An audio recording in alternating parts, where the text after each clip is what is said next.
श्री राम दोस्तों, हर हर महादेव। हम मंजू मिश्रा अपने यूट्यूब चैनल पर आप सबके स्वागत किए थे। आशा किए थे कि आप सब बहुत अच्छा हुई, स्वस्थ हुई, मस्त हुई हैं। तो आज आप सबका एक बहुत प्यारा हंसी मजाक के नाउन के ऊपर गीत सुनावे जाते हैं। शादी विवाह के टाइम में शायद बहुत चलते बाटे, तो नाउन बहना बहुत बाटे थी।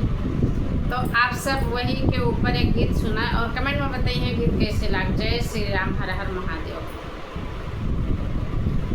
देखा देखा नमुनिया के चाले दौरिया में दुई बहना।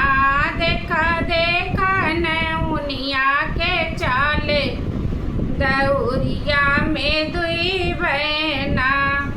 लइके बहना मोरे ससुरु लगे गईली। लइके बहना मोरे ससुरु लगे गईली।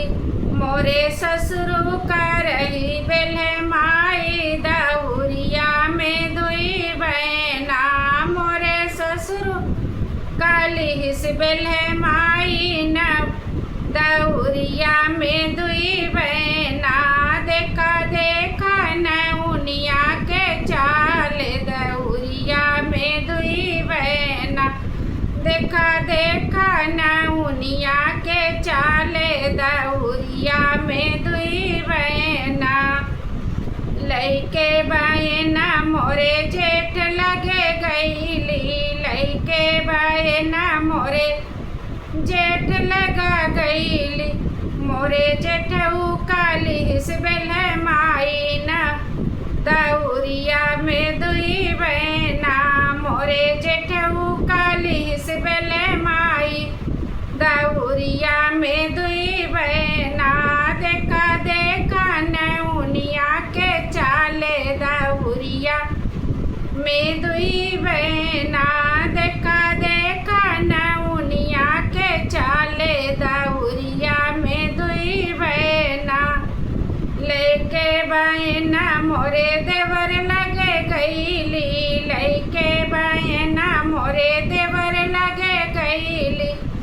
मोरे देवरू कालिस बेल्हे माई दौरिया में दुई बहना। मोरे देवरू कालिस बेल्हे माई दौरिया में दुई बहना।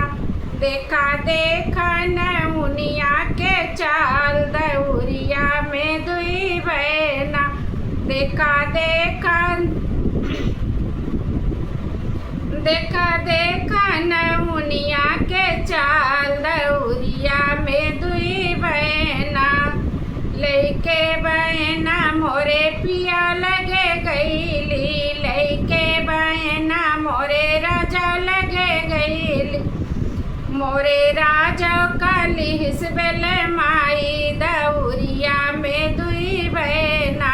मोरे राजा कालिस बेल्हे माई दौरिया में दुई बहना।